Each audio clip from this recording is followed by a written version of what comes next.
Shalom, selamat pagi Bapak Ibu terkasih dalam Tuhan. Apa kabarnya pagi ini? Ya, masih dalam semangat kemerdekaan? Ya, kita teriakkan merdeka 3 kali. Merdeka! Merdeka! Sekali lagi merdeka! Ya, siap untuk memuji Tuhan. Ya, kita beri kemuliaan untuk Tuhan. Ya, ibadah yang pagi ini adalah ibadah yang istimewa, di mana kita masih dalam semangat kemerdekaan. Jangan lupa nanti setelah ibadah, Bapak Ibu yang mau ikut lomba atau yang mau lihat lomba silahkan ya. Kita mau bersuka cita bersama karena kemerdekaan yang sesungguhnya sudah Tuhan berikan melalui pengorbanan Tuhan kita di kayu salib. Amin. Mari kita datang kepada Tuhan. Dalam setiap doa kita datang menyembah Tuhan. Dalam setiap doa Roh Tuhan bekerja. Dalam setiap doa ada pengharapan dan kekuatan baru. Tuhan datang, kami datang kepada Engkau Tuhan. Kami mau menyembah Engkau Tuhan. Kami mau tinggikan nama-Mu Tuhan.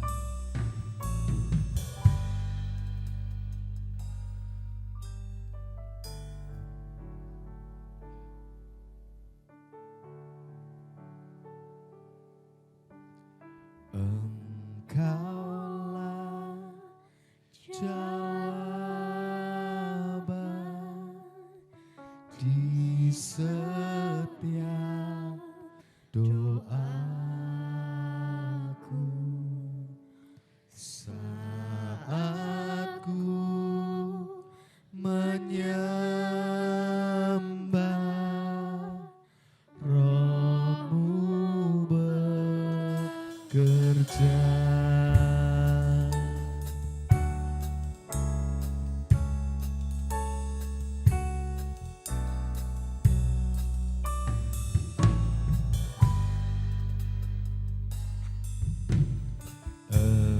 Engkaulah jawaban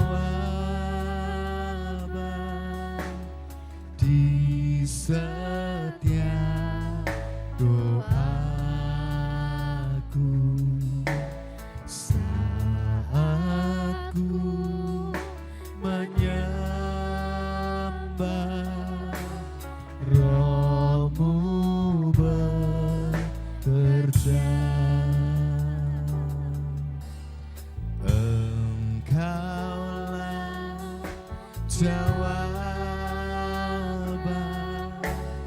di setiap doaku saat ku menyembah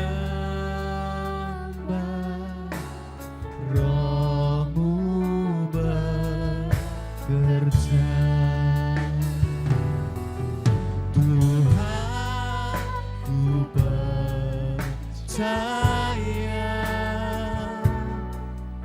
kuasa-Mu sempurna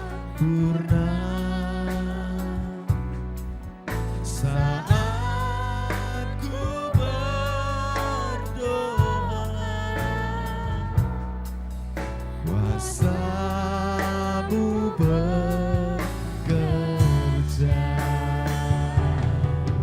Tuhan, ku percaya kuasa-Mu sempurna saat ku berdoa. Kuasa-Mu bekerja.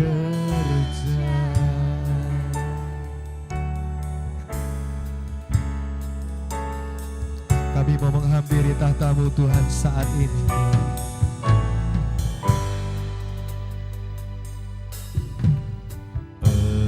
Engkaulah jawaban di setiap doaku saat ku menyembah Roh-Mu bekerja.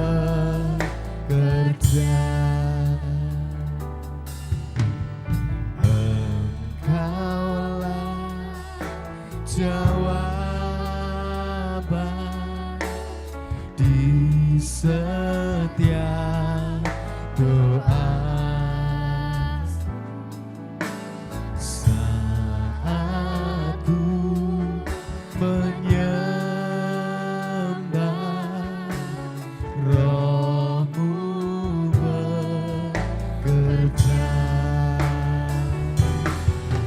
Tuhan, ku percaya kuasa-Mu sempurna. Saat ku berdoa, kuasa-Mu bekerja. Mari kita buka hati kita. Kita datang kepada Tuhan. Naikkan pujian ini sebagai doa kita. Karena Tuhan sedang bekerja untuk kita. Engkaulah jawaban di setiap doaku. Saat ku menyembah, Roh-Mu bekerja. Engkaulah jawaban di setiap doaku. Saat ku menyembah, Roh-Mu bekerja. Tuhan, ku percaya kuasa-Mu sempurna. Saat ku berdoa, Roh-Mu bekerja. Tuhan, ku percaya kuasa-Mu sempurna. Saat ku berdoa, kuasa-Mu bekerja.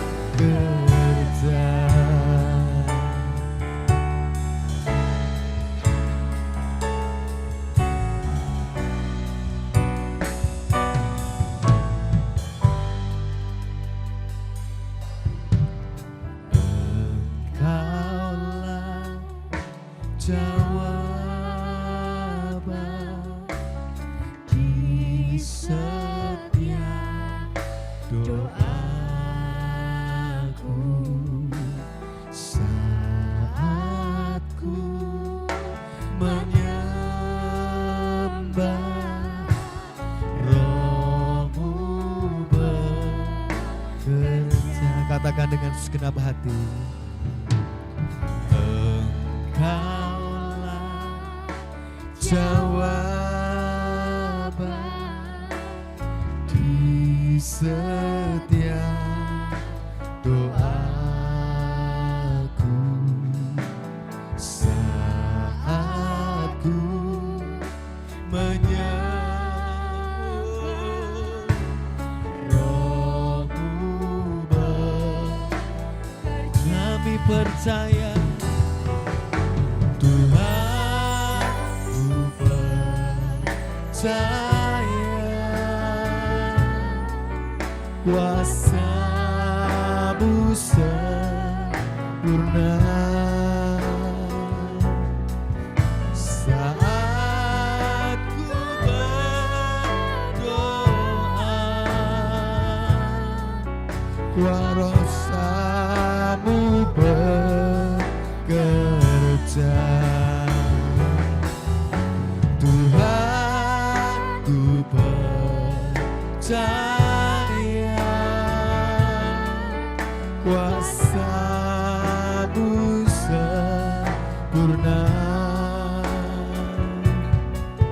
Saat ku berdoa, kuasa-Mu Saya ajak untuk kita bangkit berdiri Bapak Ibu. Kita mau jadikan pujian ini sebagai doa kita. Karena saat kita berdoa, Roh Tuhan bekerja atas hidup kita. Haleluya. Engkaulah jawaban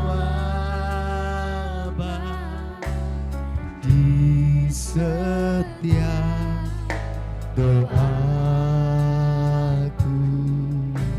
saat ku menyembah. Roh-Mu bekerja.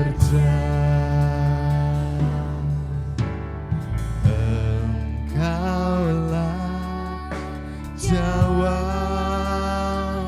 amin, di setiap doaku saat ku menyembah. Roh-Mu bekerja. Tuhan, ku percaya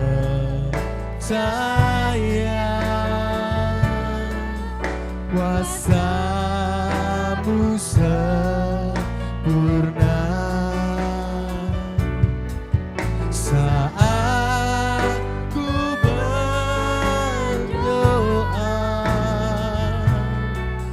kuasa-Mu bekerja. Tuhan, ku percaya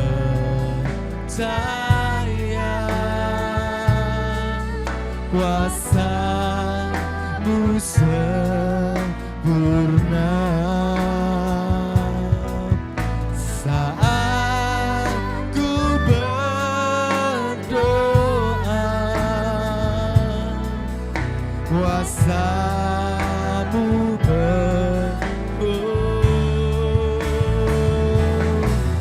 Tuhan, ku percaya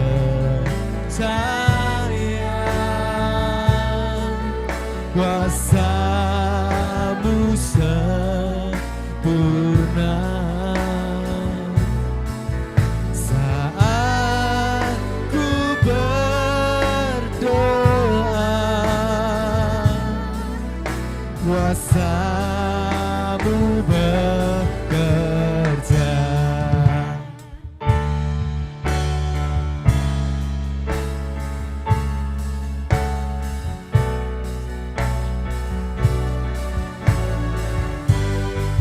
Katakan bersama-sama.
kuasa-Mu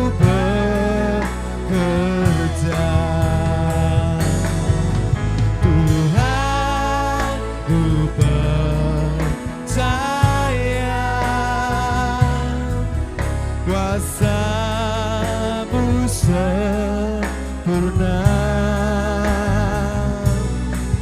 Saat ku berdoa, kuasa-Mu bekerja. Saat ku berdoa, saat ku berdoa, kuasa-Mu saat ku berdoa, saat ku berdoa, kuasa-Mu bekerja.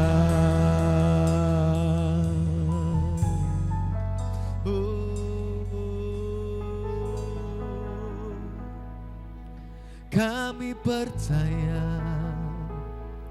kuasa-Mu bekerja saat kami berdoa, saat kami menyembah.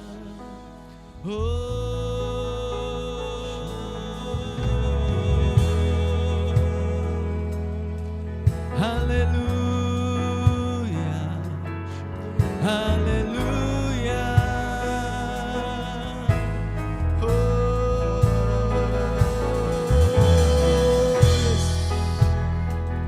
Haleluya.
Percaya Kau Tuhan yang tak pernah gagal, menjadikanku lebih dari pemenang. Ku percaya Kau Tuhan yang tak pernah lalai, menepati janji-Mu. Ku percaya Kau Tuhan yang tak pernah gagal, menjadikanku lebih dari pemenang. Ku percaya Kau Tuhan yang tak pernah lalai, menepati janji-Mu. Ku percaya Kau Tuhan yang tak pernah gagal, menjadikanku lebih dari pemenang. Amin. Ku percaya Kau Tuhan yang tak pernah lalai, menepati janji. Kami percaya Tuhan, Engkau tidak pernah gagal. Ku percaya Kau Tuhan yang tak pernah gagal, dari pemenang. Ku percaya Kau Tuhan, amin.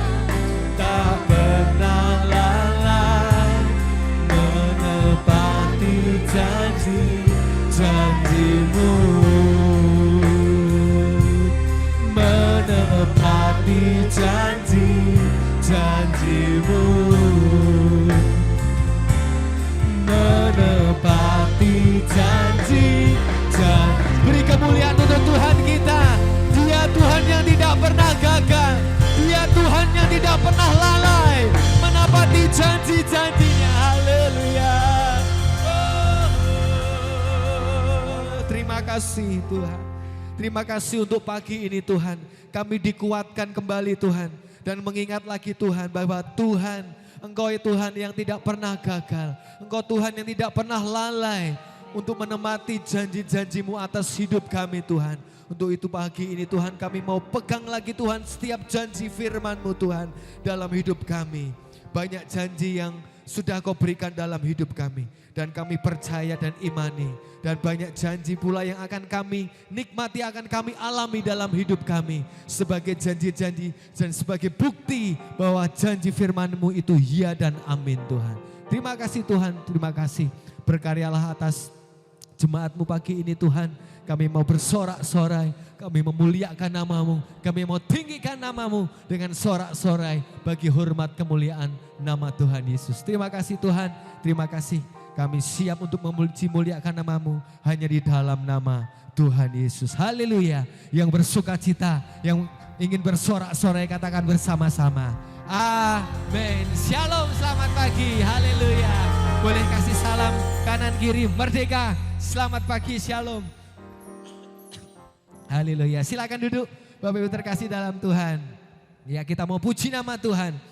Biarlah setiap lutut bertelut, biarlah setiap lidah mengaku bahwa Yesus Kristus adalah Tuhan.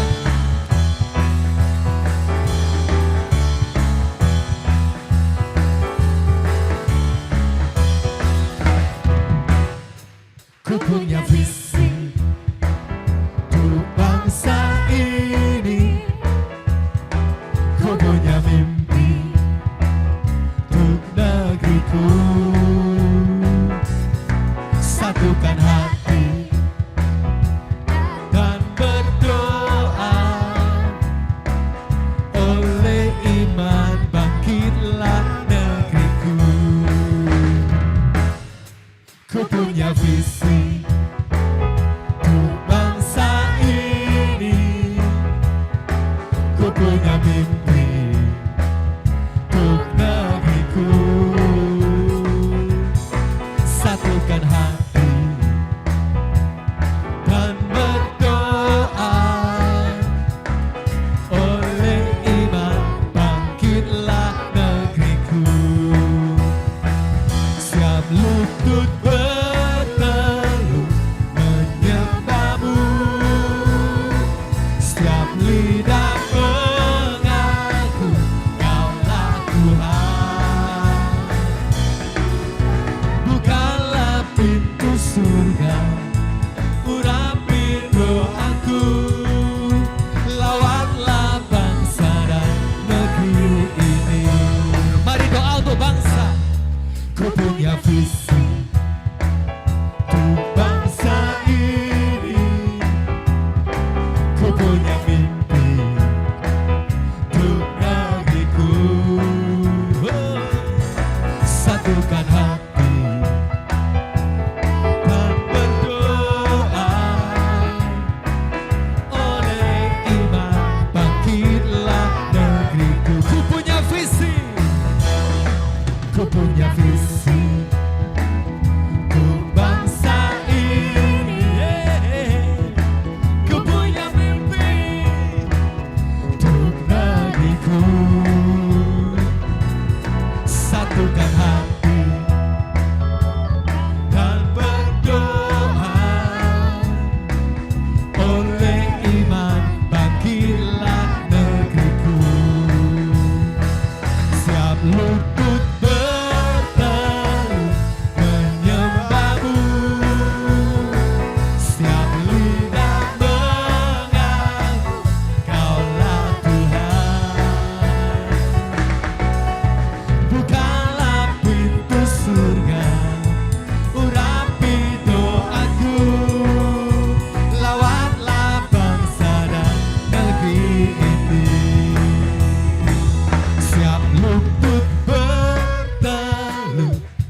menyembahmu.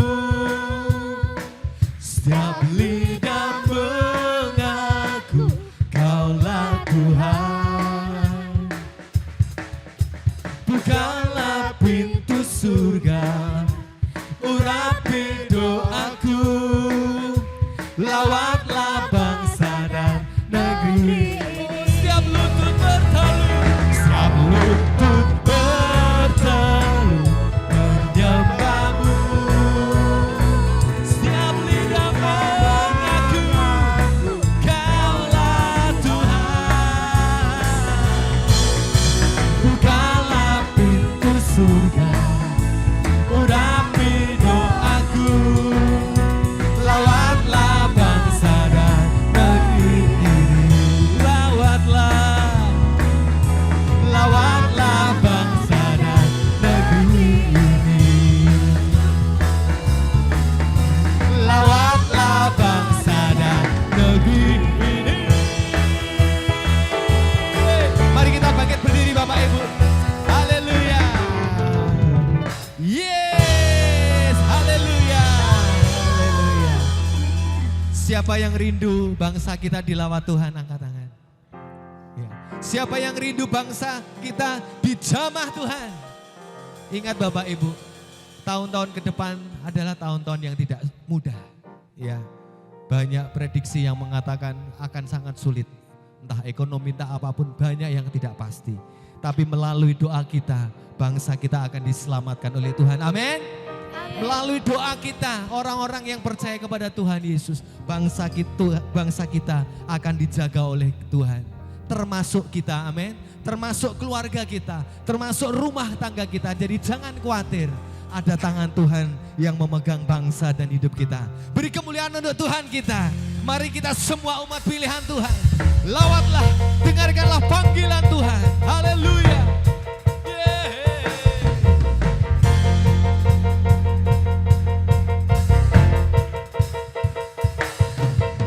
Mari kita semua umat pilihan Allah, dengarlah panggilannya untuk menggenapi firman-Nya. Sekaranglah waktunya untuk berdiri bagi bangsa ini,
sungguh-sungguh angkat suaramu. Mari kita sembah umat pilihan Allah, dengarlah panggilannya untuk menggenapi firman-Nya. Sekaranglah waktunya. Kami mau berdoa bagi bangsa ini. Kami mau berdoa bagi bangsa kami, Tuhan.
Bapak yang terkasih dalam Tuhan.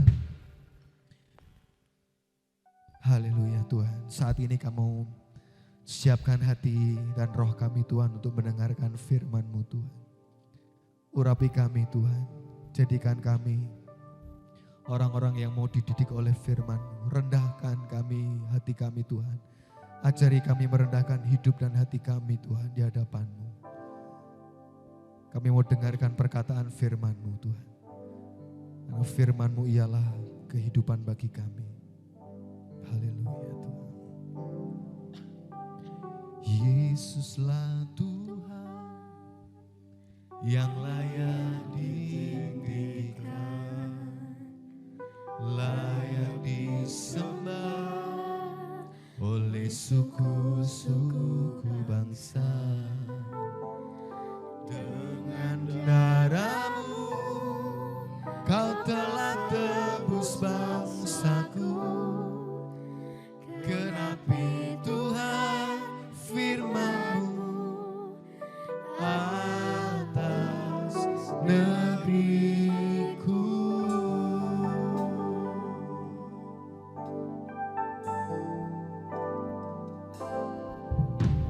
Yesuslah Tuhan yang layak ditinggikan, layak disembah oleh suku-suku bangsa. Dengan darah-Mu Kau telah tebus bangsaku. Genapi Tuhan firman-Mu atas negeriku. Hatiku rindu melihat kemuliaan-Mu. Hatiku rindu melihat curahan kuasa-Mu di tanah tercinta, negeriku Indonesia. Ku berdoa Indonesia penuh kemuliaan-Mu, Indonesia bagi kemuliaan-Mu. Kami mau doakan bangsa kami untuk kemuliaan-Mu. Yesuslah Tuhan yang layak ditinggikan, layak disembah oleh suku-suku bangsa.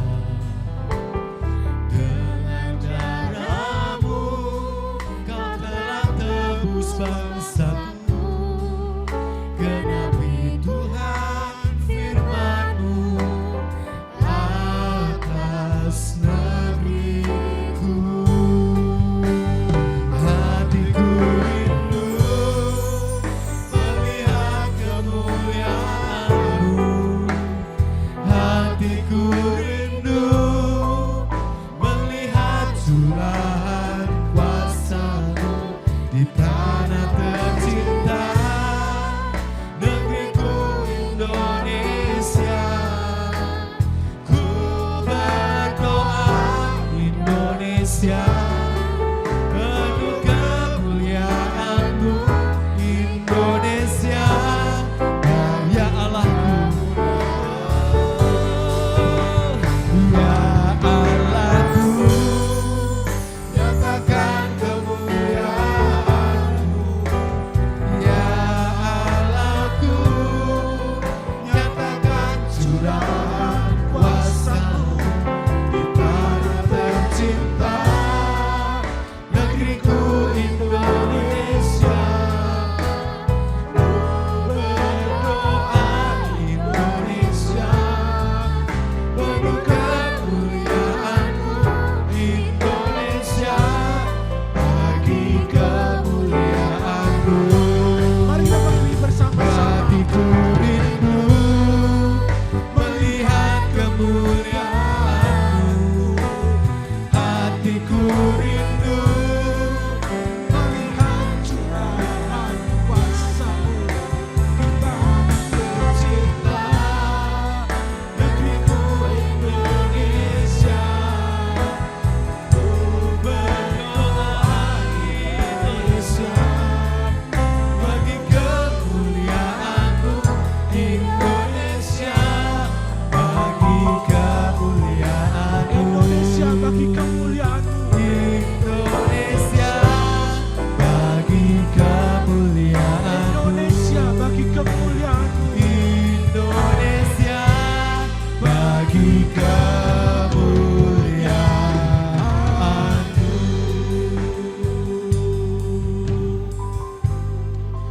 Kami bersyukur Tuhan buat anugerah-Mu, buat kemerdekaan yang sudah Tuhan berikan buat bangsa dan negara kami. Dan kami juga bersyukur buat kemerdekaan yang Tuhan anugerahkan kepada setiap kami. Kemerdekaan dari dosa, kemerdekaan dari api neraka yang kekal. Karena Yesus telah mati bagi kami. Engkau menjadi penebus buat setiap kami Tuhan. Sehingga kami yang harusnya binasa di dalam dosa-dosa kami Tuhan. Saat ini kami boleh diangkat oleh Tuhan. Kami boleh menerima kemenangan yang daripada Tuhan. Dan kami dilayakkan Tuhan untuk masuk di dalam kerajaan yang mulia, tinggal bersama dengan Engkau ya Bapa. Terima kasih Tuhan buat kasih setia-Mu. Dan kami juga bersyukur buat kesempatan yang masih Tuhan berikan kepada kami. Untuk kami boleh bersama-sama bersekutu, memuji, menyembah dan memuliakan akan nama Tuhan. Dan tiba saatnya bagi kami saat ini untuk kami belajar kebenaran firman-Mu.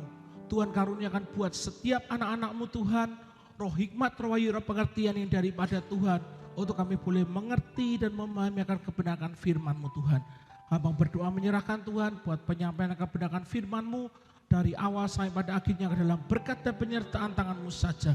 Engkau sendiri Tuhan yang menyertai buat setiap kami, dan abang berdoa menyerahkan ke dalam berkat dan penyertaan tangan-Mu di dalam berkat nama Tuhan Yesus Kristus. Haleluya. Amin. Amin. Silakan Bapak Ibu Saudara kembali. Shalom saya kasih Tuhan.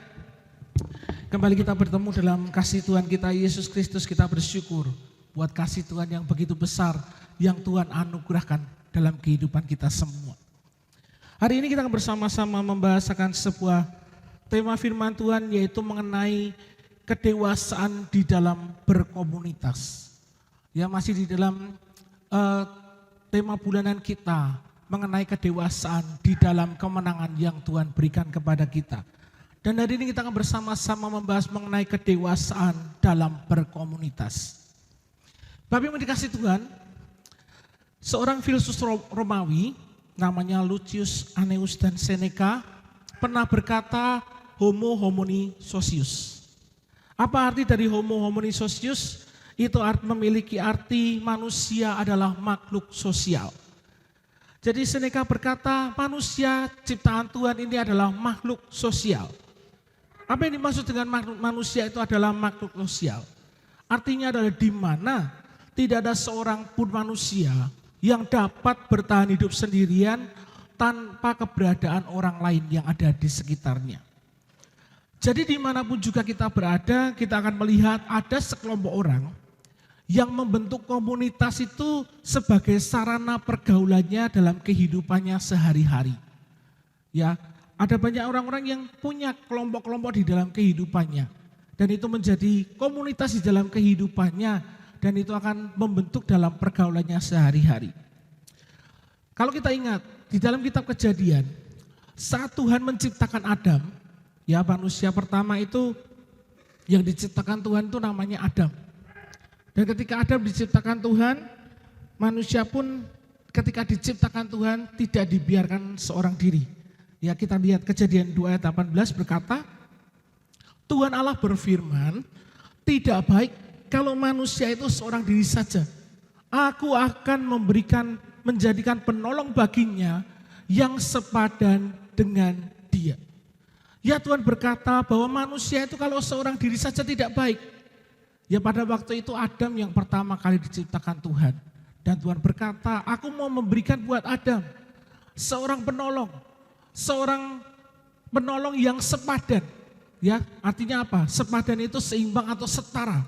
Untuk apa? Menjadi penolong di dalam kehidupan Adam. Ya, maka Tuhan menciptakan seorang perempuan yang kemudian dinamai Hawa sebagai penolongnya.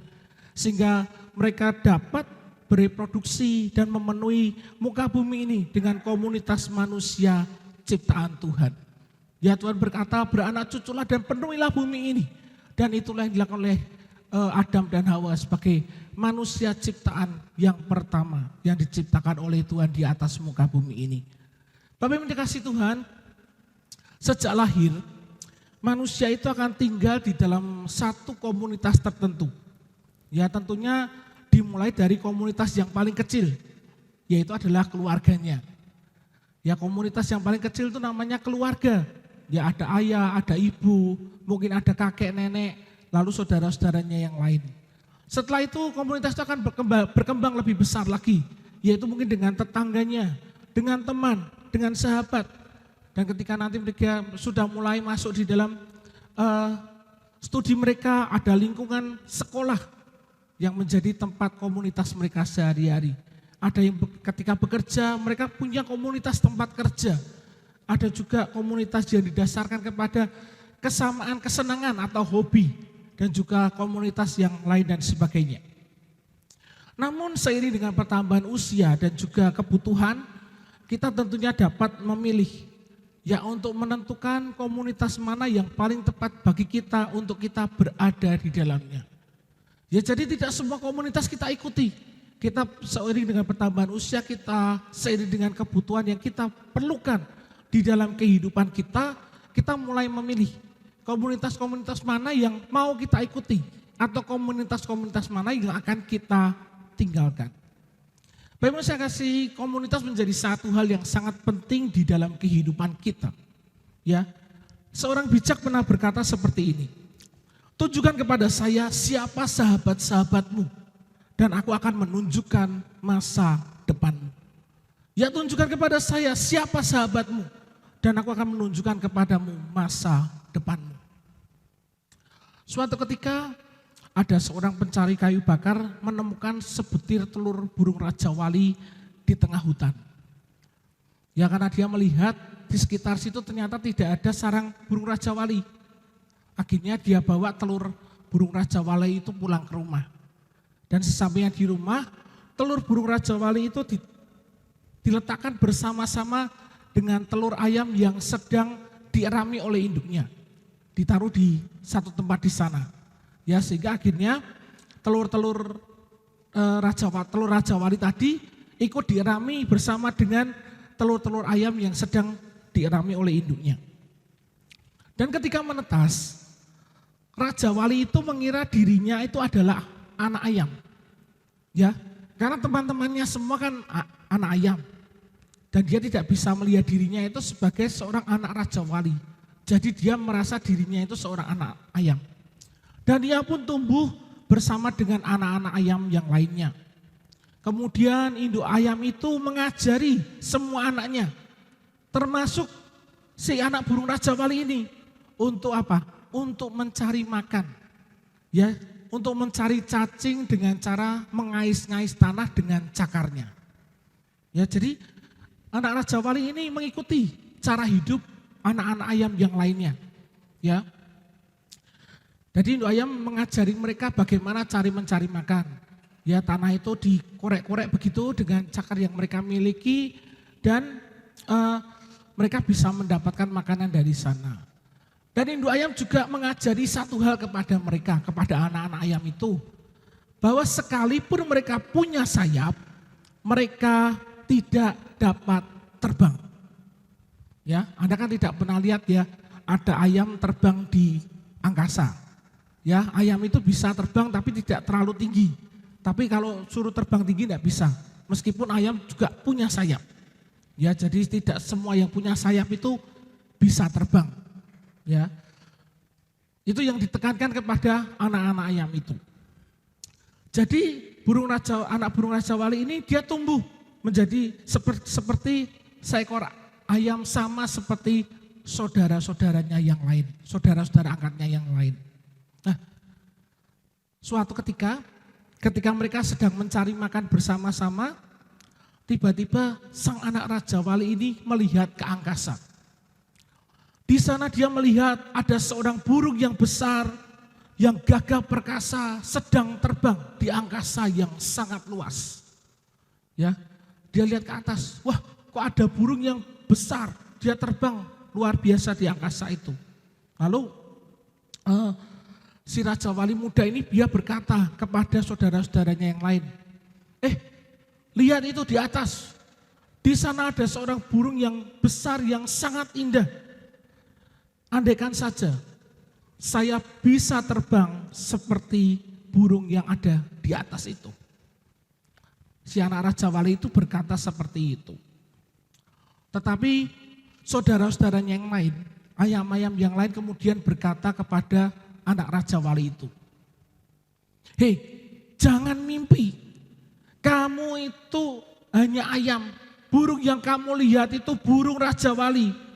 Mereka memang dilahirkan untuk terbang tinggi, sedangkan kita dilahirkan untuk mengais tanah dan mencari cacing. Jadi jangan mimpi jadi Raja Wali, kamu terbang saja tidak bisa. Ya, anak Raja Wali ini memang tidak bisa terbang karena apa?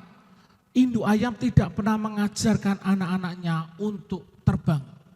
Ya, hanya burung Raja Wali yang mengajarkan anak-anaknya untuk terbang. Ya, setelah berhari-hari dia melihat hal seperti itu dan anak-anak ayam yang lain berkata hal yang sama, bahwa jangan mimpi jadi Raja Wali karena kamu itu cuma seekor ayam. Lama-lama si Raja Wali ini muda ini sadar. Ya, sadar bahwa dirinya hanyalah seekor ayam. Ya, Raja Wali ini setiap hari dikasih tahu sama teman-temannya di dalam pergaulannya mencari cacing bersama-sama. Akhirnya dia sadar bahwa dia adalah seekor ayam. Dan dia tidak pernah lagi mimpi untuk terbang tinggi sama seperti Raja Wali. Meskipun dia adalah anak Raja Wali. Inilah yang menjadi jalan hidup dari sang Raja Wali muda itu. Dia hidup, dia berperilaku, dan mati sebagai anak ayam. Dengan siapa kita bergaul akan menentukan kita menjadi seperti apa. Karena kita sebagai manusia mudah sekali terpengaruh dan beradaptasi dengan pola hidup komunitas di mana kita berada. Ya, jadi dengan siapa kita bergaul, itu yang akan menentukan kita menjadi seperti apa. Bila kita tinggal di satu komunitas dengan lingkungan yang baik, dengan lingkungan yang disiplin, dengan lingkungan yang rajin, suka bekerja keras, maka kita secara otomatis akan termotivasi untuk juga memilih kebiasaan yang baik, yang menjadi rajin, menjadi disiplin dan juga bekerja keras. Namun apabila kita tinggal di suatu komunitas yang lingkungannya itu kurang baik, kita pun akan dengan mudah terpengaruh untuk menjadi pribadi-pribadi yang kurang produktif. Bapak Ibu sekalian, jika kita perhatikan di dalam kehidupan kerohanian kita sebagai orang-orang Kristen, ya, ada banyak orang-orang Kristen yang kemudian menjadi terhilang lagi, ya terhilang dalam tanda petik, karena mereka tidak tinggal dalam komunitas yang benar. Sekalipun orang-orang Kristen itu sudah menerima Yesus sebagai Tuhan dan Juru Selamat, mereka percaya dan memberi mereka diri dibaptis, namun lingkungan komunitas di sekitarnya akan tetap berpengaruh terhadap perjalanan iman yang sedang mereka jalani. Saat ini kita akan melihat ya beberapa hal yang perlu kita cermati agar kita dapat memiliki kedewasaan di dalam berkomunitas.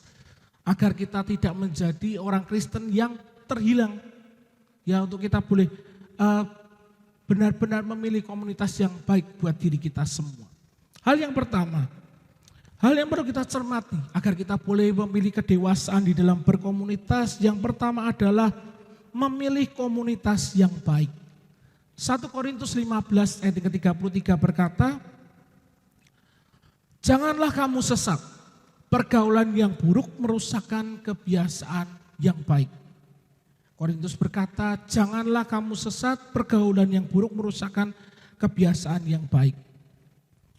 Bapak Ibu saya kasih, komunitas merupakan wadah di mana seorang pribadi itu dapat bertumbuh dan berkembang.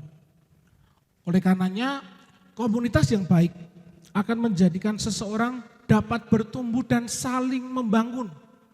Namun, jika kita tinggal di dalam komunitas yang kurang baik, komunitas itu justru akan merusak pribadi-pribadi orang yang ada di dalam komunitas itu. Jadi memilih komunitas yang baik itu sangat penting di dalam kehidupan kita. Sehingga apa? Sehingga komunitas itu dapat memberi dampak yang baik buat kehidupan pribadi kita.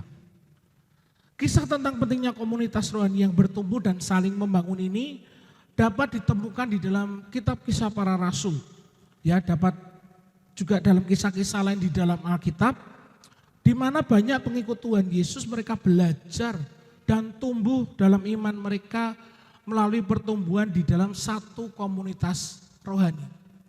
Saya tunjukkan satu contoh, yaitu mengenai kisah para rasul atau murid-murid Yesus setelah Yesus itu naik ke surga.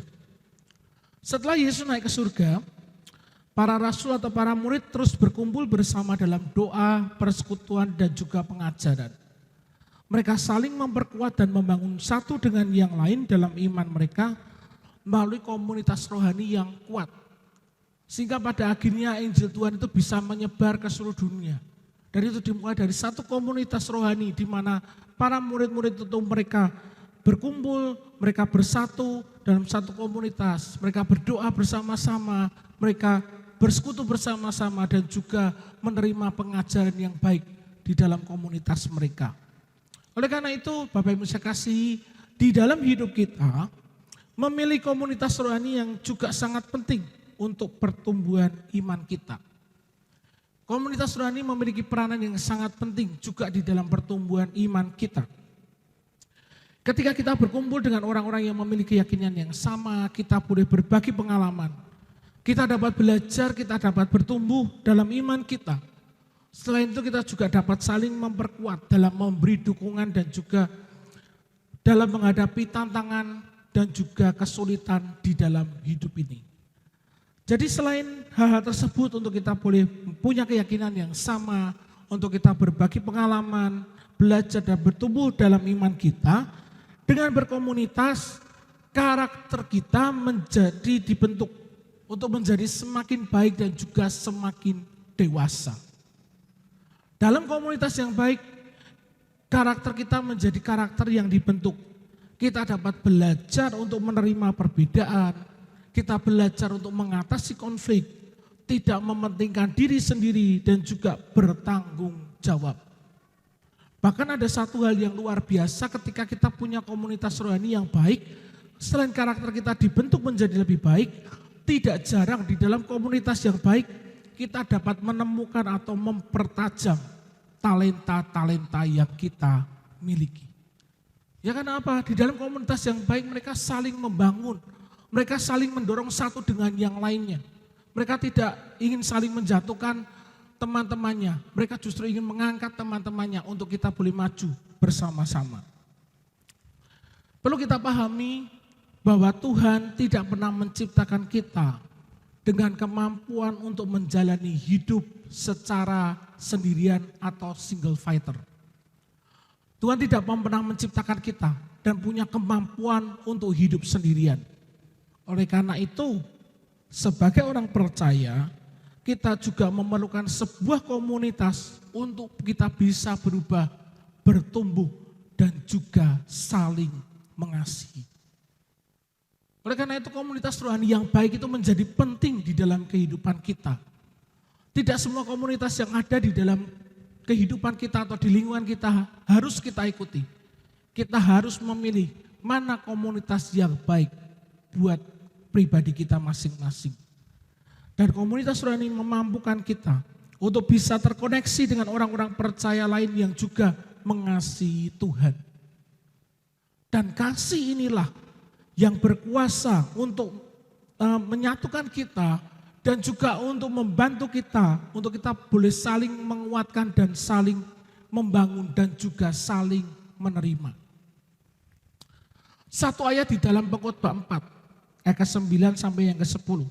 Ya, saya akan bacakan buat Bapak Ibu Saudara sekalian, dan kutipan ayat ini saya ambil dari Alkitab Terjemahan Baru edisi 2. Jadi kalau Bapak Ibu Alkitabnya masih yang lama mungkin teksnya akan sedikit berbeda. Saya ambil dari Terjemahan Baru, Alkitab Terjemahan Baru yang edisi 2 karena di situ dikatakan dengan lebih jelas. Ayatnya berkata seperti ini. Dari Pengkhotbah 4 ayat ke-9 sampai yang ke-10. Berdua lebih baik daripada seorang diri, karena mereka menerima upah yang baik dalam jerih payah mereka. Karena kalau mereka jatuh, yang seorang mengangkat temannya. Nah ini yang beda. Di dalam kitab terjemahan baru dikatakan, tetapi sungguh kasihan orang yang jatuh dan tidak mempunyai seseorang untuk mengangkatnya. Ya, jadi kasih itu akan membantu kita untuk kita boleh saling membantu, saling menolong, saling menguatkan, dan saling menerima satu dengan yang lainnya. Dan komunitas yang baik akan memiliki dasar dari firman Tuhan. Ya, komunitas rohani yang baik tentu akan memiliki dasar dari kebenaran firman Tuhan. Karena apa? Komunitas ini mengutamakan Tuhan dan memakai Tuhan sebagai panduan bagi komunitas mereka. Itulah yang akan membedakan komunitas Kristen dengan komunitas-komunitas lain pada umumnya. Ya, jadi komunitas rohani secara khusus buat komunitas Kristen, mereka yang memakai dasar firman Tuhan pada umumnya akan menjadi komunitas yang baik, di mana mereka saling membangun dan saling membantu satu dengan yang lainnya. Itu hal yang pertama. Hal yang harus kita cermati di dalam kita tinggal atau memilih kedewasaan di dalam sebuah komunitas. Memilih komunitas yang baik. Lalu hal yang kedua yang harus kita cermati untuk kita memiliki kedewasaan dalam berkomunitas adalah yang kedua, menjadi teladan yang baik. 1 Timotius pasal 4 ayat ke-12 berkata, janganlah seorang pun menganggap engkau rendah karena engkau muda.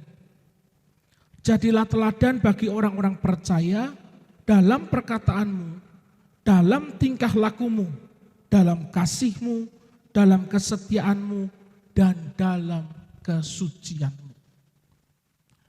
Ya, Timotius Rasul Paulus berkata kepada suratnya kepada Timotius bahwa jangan seorang pun menganggap engkau rendah karena engkau muda, tetapi jadilah teladan bagi orang-orang percaya.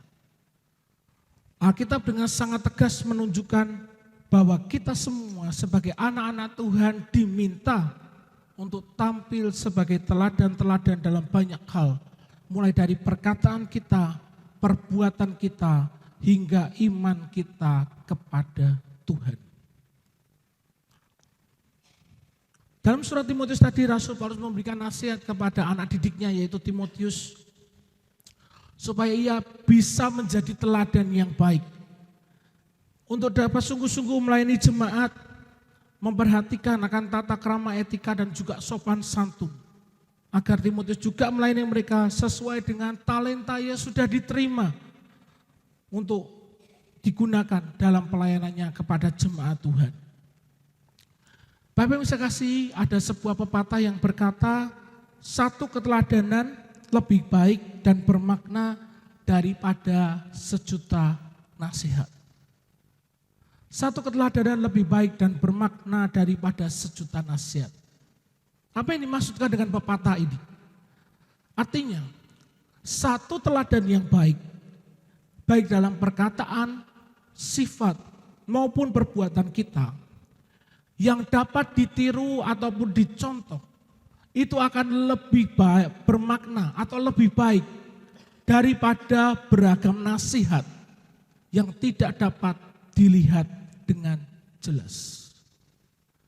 Sebuah contoh perbuatan baik itu dapat dilihat dengan jelas, tetapi sebuah nasihat itu hanyalah berupa kata-kata. Ya, jadi keteladanan itu menjadi satu hal yang jauh lebih baik daripada berjuta-juta nasihat yang tidak pernah ada contohnya. Oleh karena itu, kita sebagai orang-orang percaya harus menjadi teladan, sehingga orang dapat melihat kita sebagai pengikut Kristus. Bapak Ibu yang saya kasih, di sekeliling kita ada banyak orang yang dalam tanda petik itu memberi teladan atau memberi contoh. Tetapi hanya sebatas retorika yang diperlihatkan di dalam sebuah tayangan di televisi ataupun juga di media sosial. Suatu tayangan atau program semata dan bukan sebagai sebuah gaya hidup. Ya, kalau kita lihat di televisi, di media-media sosial, di YouTube itu kan ada orang-orang yang suka memperhatikan orang-orang miskin. Ya, memberikan orang-orang miskin, ya, mereka pura-pura minta minum, mereka pura-pura mungkin butuh makan, dan ketika orang itu berbuat baik, ya, mereka berikan akan sesuatu buat orang yang berbuat baik itu. Hal itu tidak salah, jika hal itu menjadi sebuah gaya hidup. Tetapi sayangnya hal itu hanya terbatas kepada sebuah tayangan di televisi ataupun di media sosial saja. Ya, sebagai sebuah konten atau sebuah program yang akan mendatangkan banyak pengikut. Ada juga orang-orang yang memberikan contoh keteladanan bagi orang lain, namun itu juga dilakukan hanya untuk kepentingan menghasilkan uang, ya, atau monetisasi. Ketika dia berbaik buat baik dan banyak orang yang melihat tayangan itu, ya, maka uang itu akan datang lebih banyak lagi, ya, ke dalam perbendaharaan dia. Ya, istilahnya mengejar subscriber dan mengejar akan penonton, view. Ya, itu banyak yang terjadi seperti sekarang ini. Tetapi berbeda dengan keteladanan yang Tuhan inginkan dari kita. Keteladanan yang Tuhan inginkan kepada kita sebagai orang-orang percaya adalah keteladanan yang menjadi gaya hidup kita sehari-hari. Dalam perkataan kita, dalam tingkah laku kita, dalam kasih dan juga dalam kesetiaan kita kepada Tuhan. Sehingga apa? Sehingga nama Tuhan itu boleh dipermuliakan melalui kehidupan kita. Bukan karena ada apa-apanya di belakang perbuatan baik atau contoh keteladanan itu. Tetapi itu memang menjadi satu gaya hidup yang Tuhan inginkan ada di dalam kehidupan kita semua. Sehingga apa? Sehingga ketika orang melihat keteladanan yang kita lakukan, hal itu membuat nama Tuhan itu dapat dipermuliakan. Yang selanjutnya, yang ketiga, untuk hal-hal yang perlu kita cermati, ya, untuk kita boleh memilih kedewasaan di dalam kita berkomunitas. Ini yang terakhir. Ya, ini yang terakhir. Kata-kata penghiburan buat kita semua. Ya, yang terakhir. Tapi ini yang paling panjang. Ya, waktu saya masih berapa? Oh, masih setengah jam. Ya, masih setengah jam. Ya, jadi tahan dulu. Ya, yang ketiga, yang terakhir. Untuk kita boleh memilih kedewasaan di dalam berkomunitas, yang ketiga kita harus mengenakan kasih. Kolose pasal 3 ayat ke-14 dikatakan oleh firman Tuhan, dan di atas semuanya itu kenakanlah kasih sebagai pengikat yang mempersatukan dan juga menyempurnakan. Kenakan kasih sebagai pengikat yang mempersatukan dan juga menyempurnakan. Di situ Rasul Paulus menggunakan frase kata mengenakan untuk kasih. Ya, seperti kita mengenakan pakaian. Ya, kita tahu bahwa pakaian ini adalah sesuatu yang melingkupi atau menudungi tubuh kita. Maka dari itu kita harus menggunakan kasih Kristus itu melingkupi dan juga menguasai akan seluruh kehidupan kita. Itu yang dimaksud dengan mengenakan kasih. Yaitu kasih Kristus itu menguasai dan melingkupi kehidupan kita.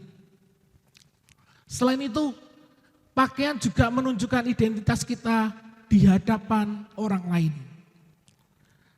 Bapak bisa kasih, setelah kita lahir baru, identitas kita adalah manusia baru yang dipenuhi dengan kasih. Dan identitas kasih ini harus jelas terlihat oleh dunia. Karena itulah kita harus mengubah pikiran, perasaan dan juga perilaku kita agar sesuai dengan identitas kasih. Rasul Paulus mengingatkan kepada kita semua untuk kita mengenakan kasih sebagai pengikat. Ya, untuk kita boleh dipersatukan, untuk kita boleh disempurnakan sebagai satu tubuh Kristus. Jadi kasih ini menjadi satu hal yang menjadi pengikat untuk boleh mempersatukan dan menyempurnakan persaudaraan kita sebagai satu bagian, satu tubuh Kristus. Ketika kita dipilih Tuhan untuk diselamatkan, kita menerima kasih-Nya dengan berlimpah-limpah. Oleh karenanya kasih itu harus kita kenakan. Kita pakai di dalam menjalani kehidupan kita sehari-hari sebagai orang pilihan, agar orang lain juga merasakan kasih dari Tuhan itu mengalir melalui kehidupan kita semua. Kalau kita lihat di sekeliling kita, ya di lingkungan kita, atau juga di tayangan-tayangan di televisi itu, dalam banyak kasus perceraian antara suami dan istri, yang seringkali menjadi alasan dari perceraian tersebut adalah hilangnya kasih antara suami dan istri. Ya, ini salah satu alasan yang seringkali muncul. Ya, kenapa kok sepasang suami istri akhirnya bercerai? Karena sudah tidak ada lagi kasih di antara mereka. Kenapa? Karena tanpa kasih tidak mungkin perbedaan dari dua insan itu bisa disatukan. Dengan kasih, segala perbedaan itu tidak lagi menjadi suatu halangan, melainkan akan menjadi satu dasar yang kokoh untuk membangun kebersamaan. Ya, jadi dasarnya adalah kasih. Ya, kalau kasih itu sudah hilang, maka bangunan kebersamaan itu akan menjadi mudah runtuh dan hancur. Tetapi kalau di dalam satu pernikahan antara suami dan istri, itu dasarnya adalah kasih. Maka segala perbedaan, segala masalah, segala persoalan, bahkan pergumulan yang terjadi dalam kehidupan rumah tangga itu bukan lagi menjadi halangan, ya, melainkan akan memperkokoh dasar dari kehidupan pernikahan suami dan istri. Dan hal ini juga tidak hanya berlaku dalam relasi berumah tangga saja. Hal yang sama juga berlaku di dalam semua relasi yang kita bangun dengan orang lain di sekitar kita. Ya, tentunya dengan dasar kasih yang berbeda, yaitu kasih agape yang Tuhan berikan kepada kita semua. Ya, Rasul Paulus pun menyadari bahwa hanya dengan kasih maka kesatuan dan keutuhan jemaat itu akan dapat tercipta. Dan kasih yang dimaksudkan oleh Rasul Paulus di sini adalah kasih yang diajarkan oleh Sang Gembala Agung kita, yaitu Tuhan Yesus Kristus. Karena apa? Jika kita semua dapat saling mengasihi, maka segala tantangan, segala persoalan yang datang di dalam kehidupan kita pasti akan dapat kita atasi dengan baik. Dan mengasihi di sini bukanlah sebuah slogan semata atau hanya sekedar kata-kata, tetapi menjadi satu kasih yang diwujudkan dalam satu tindakan yang nyata. Sebab melalui kasih Kristus kita akan menemukan penerimaan yang utuh dan tulus. Dalam kasih Kristus akan menjadi satu pengikat yang akan mempersatukan, menyempurnakan tubuh Kristus. Sehingga tidak ada lagi yang terpecah belah, tetapi semuanya menjadi satu dan sempurna sebagai kesatuan dari tubuh Kristus. Dan apabila satu komunitas memiliki ikatan kasih yang kuat, maka komunitas tersebut juga akan menjadi kuat. Bahkan setiap anggota pribadi yang ada di dalamnya akan dapat bertumbuh dan juga menjadi pribadi-pribadi yang kuat. Ikatan kasih yang kuat yang dilakukan dengan tali kasih bukan saja akan membangun kesatuan yang harmonis dan juga sempurna, tetapi juga satu kesatuan di mana Tuhan akan memerintahkan berkat-berkat-Nya untuk turun dalam kehidupan kita. Amin. Maka milikilah selalu kasih di dalam kehidupan kita. Di dalam kita berkomunitas, di dalam kita berkumpul, ya kita harus selalu menggunakan kasih itu ada di dalam kehidupan kita. Sehingga apa? Nama Tuhan boleh dipermuliakan, kesatuan boleh terjadi, dan juga Tuhan akan memberikan berkat-berkat yang tercurah kepada orang-orang yang selalu diikat dengan tali kasih Tuhan di dalam kehidupannya. Amin. Mari kita akan bersama-sama datang kepada Tuhan. Terima kasih Tuhan buat kasih setiamu atas kehidupan kami Tuhan. Hamba-Mu sudah selesai menyampaikan apa yang menjadi isi hati-Mu. Kau memberkati buat setiap firman yang sudah hamba bagikan. Boleh menjadi rema buat setiap anak-anak-Mu Tuhan. Untuk mereka boleh memiliki komunitas yang semakin baik di hadapan-Mu Tuhan. Memiliki kedewasaan ketika mereka boleh tinggal di dalam komunitas di mana Tuhan tempatkan mereka Tuhan. Untuk kehidupan mereka boleh menjadi terang yang memuliakan akan nama Tuhan.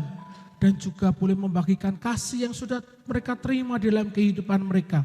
Sehingga kasih Tuhan itu boleh terpancar atas dari kehidupan akan anak-anak-Mu ya Bapa. Terima kasih Kau memberkati buat setiap anak-anak-Mu Tuhan yang sudah menerima firman-Mu Tuhan. Dan Kau buka memberkati mereka semua untuk mereka boleh tetap tinggal dan memilih komunitas yang benar di hadapan-Mu Bapa.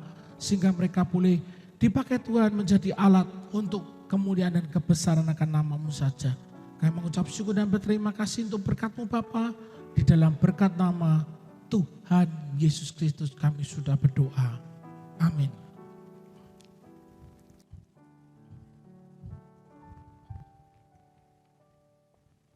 Shalom Bapak Ibu kasih dalam Tuhan. Yang diberkati oleh firman-Nya, boleh kita katakan tepuk tangan untuk Tuhan kita Yesus Kristus. Haleluya. Biarlah firman-Mu Tuhan yang terus memberkati hidup kami semua. Saat ini saya mau menyampaikan informasi kegiatan gereja kita GPI Semarang Indah. Ibadah raya on-site kita dan online kita minggu depan tanggal 27 Agustus 2013 diadakan pada pukul 8 pagi dengan tema kedewasaan finansial yang akan dilayani oleh Bapak Marwah Yudi Wono Atmojo. Beliau adalah konsultan perencanaan keuangan salah satu perusahaan sekuritas di kota Semarang. Dan bagi jemaat yang besok mungkin berhalangan akan tetap bisa mengikuti ibadah dalam ibadah online pukul 5 sore di channel YouTube GPI Semarang Indah. Jadi besok minggu depan adalah ibadah yang cukup istimewa karena membahas kedewasaan finansial yang disampaikan oleh profesional dalam bidangnya. Untuk turut memeriahkan Hari Kemerdekaan Indonesia yang ke-78, hari ini setelah ibadah akan diadakan acara Independence Family Day. Jadi Bapak Ibu kami berharap dapat hadir dan turut berpartisipasi dalam acara setelah ibadah ini. Bapak Ibu yang akan menyampaikan persembahannya bagi pelayanan pekerjaan Tuhan, amplop persembahan dapat dimasukkan dalam kotak persembahan yang ada di depan pintu keluar gereja ketika Bapak Ibu pulang. Sebelum pulang kita akan menerima doa berkat yang akan disampaikan oleh kembali Bapak Pendeta Madya Samuel Lloyd Prayetno. Mari kita bangkit berdiri Bapak Ibu.